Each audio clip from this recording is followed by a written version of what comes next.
are meme coins. 1 minute you're getting rich. I'm rich. I'm rich. 1 minute you're getting wrecked. I'm poor. And the next minute you're dining with the president. Yup, if you're a top holder of the Trump meme coin, you might just snag an invite to meet the man himself. Only in crypto, folks? But not everyone is thrilled. Many US politicians are raising eyebrows at Trump's crypto ties, flagging potential conflicts of interest. And these concerns are rippling through crypto legislation, threatening to stall its progress. So today, we'll explore how Trump's crypto involvement could shake up crypto regulations and what could happen next. My name is Guy. Stay tuned. So, if you cast your mind back to January, you might recall that the then newly inaugurated President Donald Trump signed an executive order to prohibit the creation of a central bank digital currency or CBDC. On top of this, the executive order also established a crypto working group to explore federal regulations for stablecoins. Since then, there have been many steps taken towards creating clear stablecoin legislation in the US. In early February, Senator Bill Hagerty introduced the Guiding and Establishing National Innovation for US Stablecoins Act, an act that uses the acronym GENIUS, which is, genius. Anyway, the proposal gained immediate support from pro-crypto senators from both sides of the aisle, including Democrats like Kirsten Gillibrand and Republicans like Cynthia Lummis. The GENIUS Act seeks to establish a clear regulatory framework for stablecoins, defining them as digital assets pegged to the US dollar. The Act proposes that issuers of stablecoins with a market cap below $10 billion be regulated at the state level, while those exceeding $10 billion fall under a federal regulatory structure akin to that of the Federal Reserve.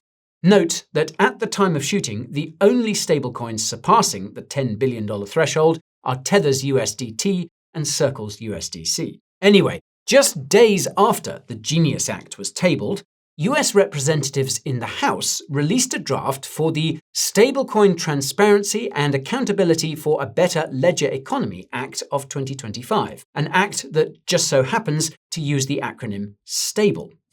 Somebody's clearly been making sure US politicians have had their Rice Krispies. So, what is the Stable Act? Well, in short, the Stable Act aims to impose a 2-year ban on the creation of, quote, endogenously collateralized stablecoins, which is a fancy way of saying stablecoins backed by other self-issued cryptocurrencies, and also proposed that the US Treasury Department should carry out a study on stablecoins. But back to the GENIUS Act. Now, in March, the GENIUS Act was updated with a load of changes ahead of a vote from the Senate Banking Committee, and the bill saw bipartisan discussion. Democratic Senator Kirsten Gillibrand said that, quote, the updated version of the GENIUS Act makes significant improvements to a number of important provisions, including consumer protections, authorized stablecoin issuers, risk mitigation, state pathways, insolvency, transparency, and more. The bill was then advanced in the Senate just a few days later with bipartisan support, although it did face some opposition from Democrats. Unsurprisingly, most of this opposition came from Senator Elizabeth Warren, who said that the bill will, quote, supercharge the financing of terrorism, among other concerns. Notably, Warren also suggested a number of amendments to the bill, including one proposal to limit stablecoin issuance to banking institutions. Now, this is crazy because it would essentially hijack the innovation of stablecoins to gain shortcut access to a de facto central bank digital currency or CBDC. Thankfully, none of the amendments suggested by Warren made it into the bill. In any case, the fact that the Senate Banking Committee advanced the bill was a huge deal because it marked the first step towards comprehensive crypto legislation. Things then got even more bullish in early April when the SEC declared that dollar-backed stablecoins are not securities and are therefore exempt from reporting requirements.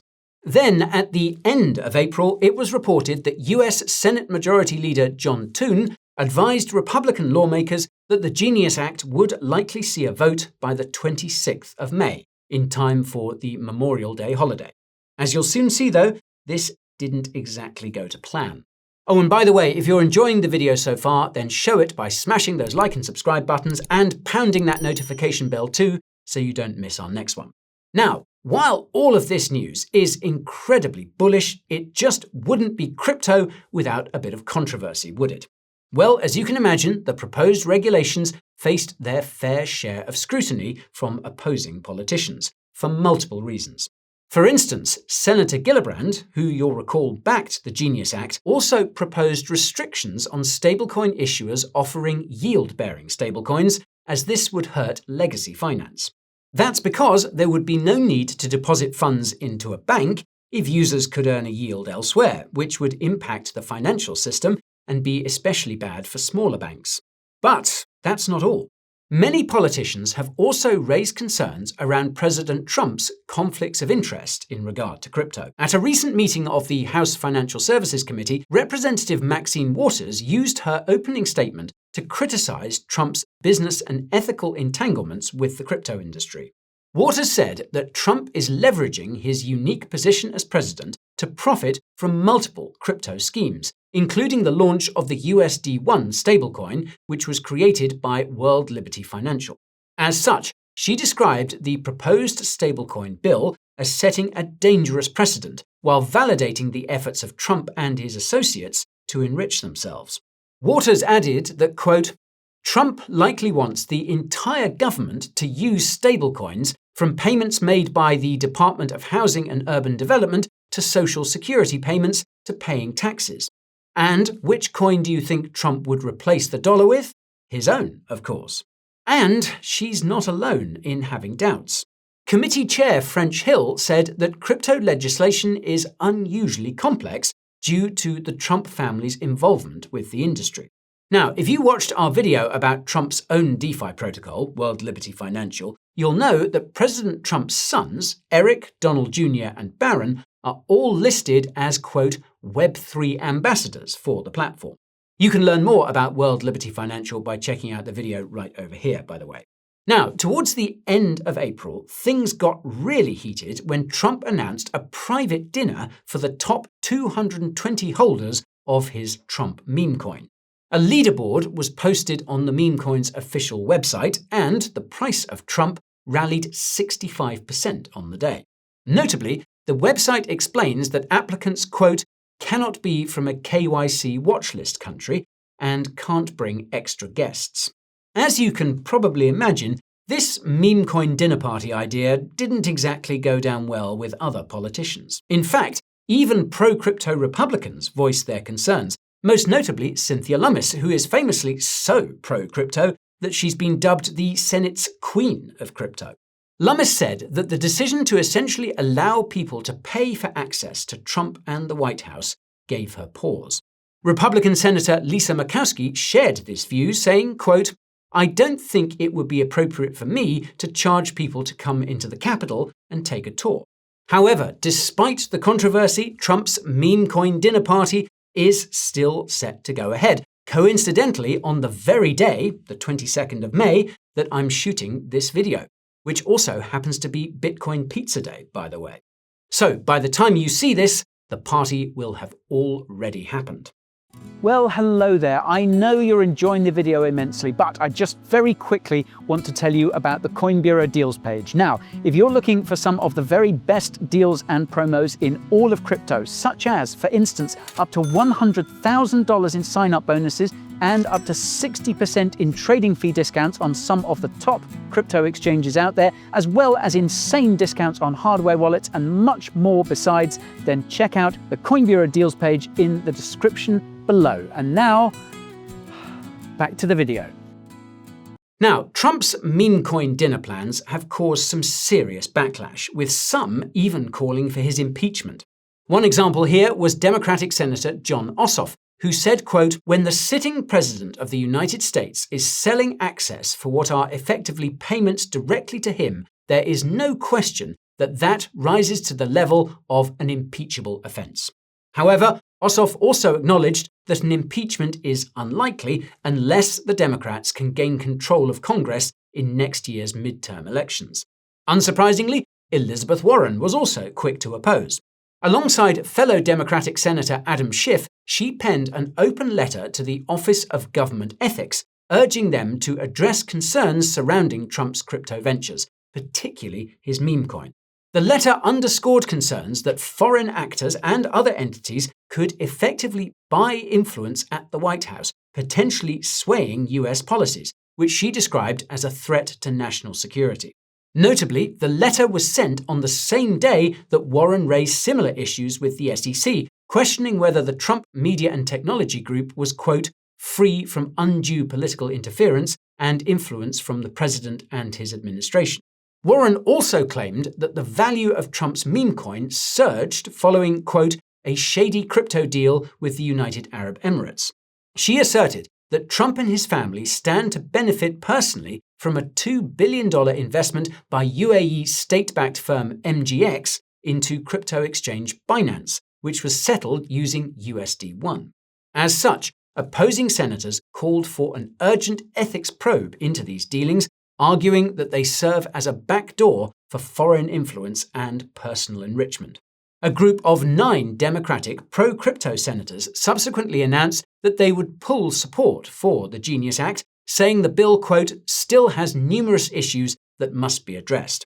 This caused ripples across Congress. Some Democratic lawmakers pushed for additional hearings before advancing any crypto legislation, be it for stablecoins or otherwise. To add to the mix were concerns about a separate fundraising dinner party hosted by Trump at his Virginia Golf Club, which cost a whopping $1.5 million per plate. And this was just days after another fundraising dinner that cost just $1 million per head, which raises 2 questions. Why the 50% price increase, and what the hell was he serving? But back to those crypto regulations, which were now seeing significant opposition. So much so that Representative Maxine Waters led some Democratic lawmakers out of a joint hearing on digital assets. Waters claimed that this was due to, quote, the corruption of the President of the United States. The hearing was rebranded as a roundtable discussion and went ahead anyway. Democrats in this shadow hearing then released a draft of legislation to, quote, establish certain digital asset prohibitions with respect to government officers and employees. The draft proposed banning high-ranking politicians from owning crypto, serving as leadership for a crypto issuer, or receiving funds through the sale or trading of crypto. The draft also specifically named Trump, Vice President J.D. Vance, members of Congress, and their immediate families. Democrats then withdrew support for the Genius Act, which subsequently failed to pass in the Senate, a huge blow to crypto regulation to say the least.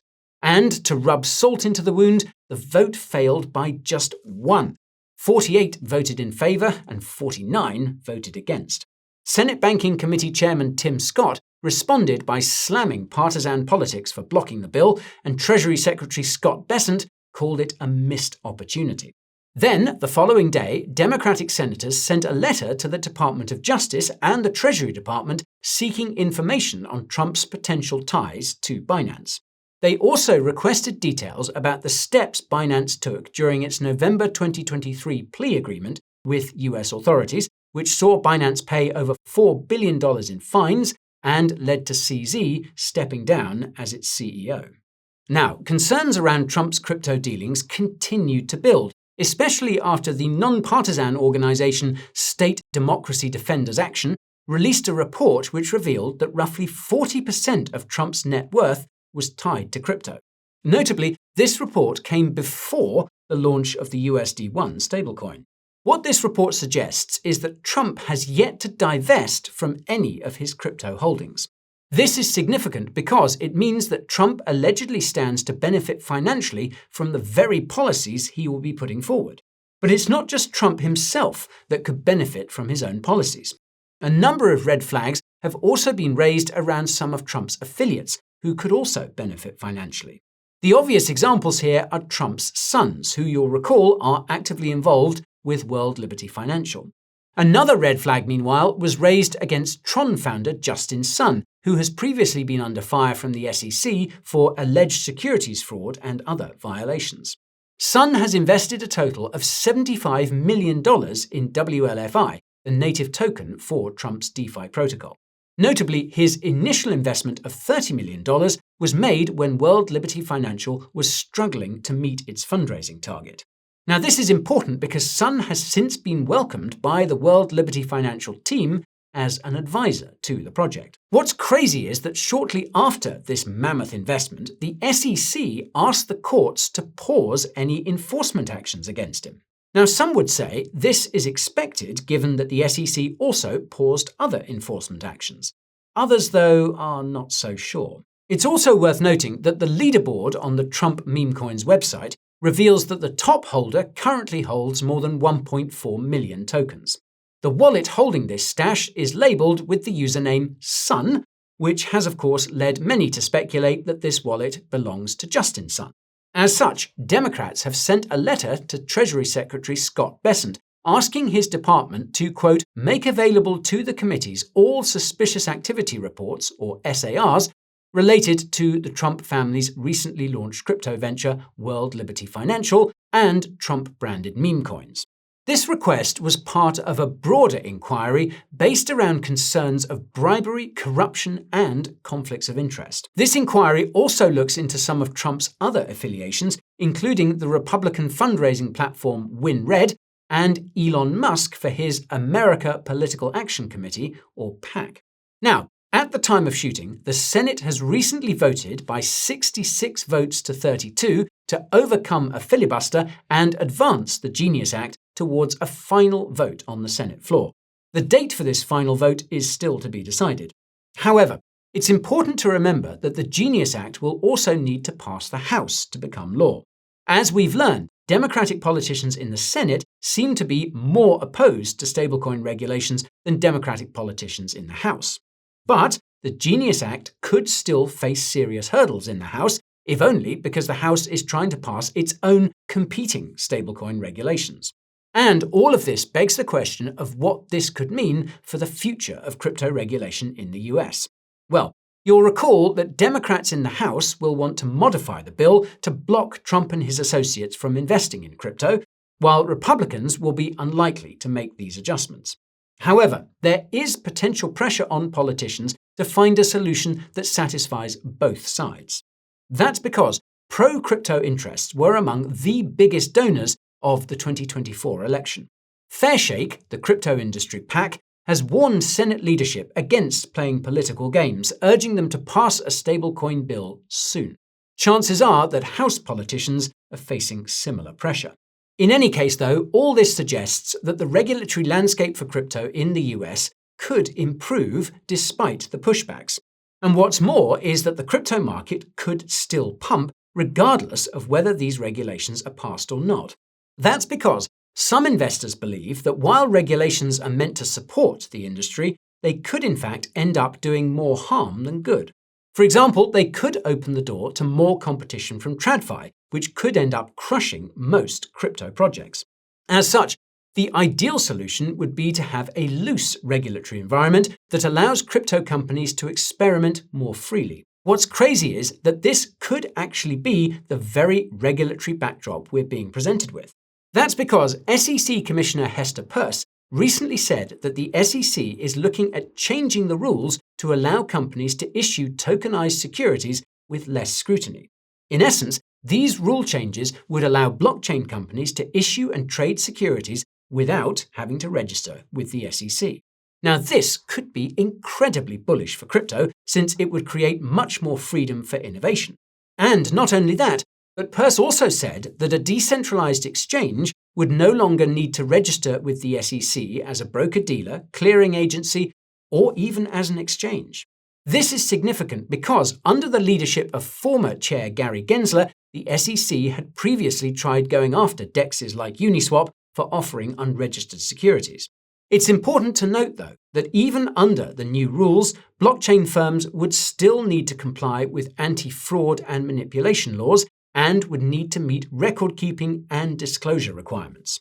Needless to say, though, this would be a relief to blockchain companies everywhere. And this could be huge for a number of crypto niches, but perhaps the biggest beneficiary will be tokenized real-world assets, or RWAs.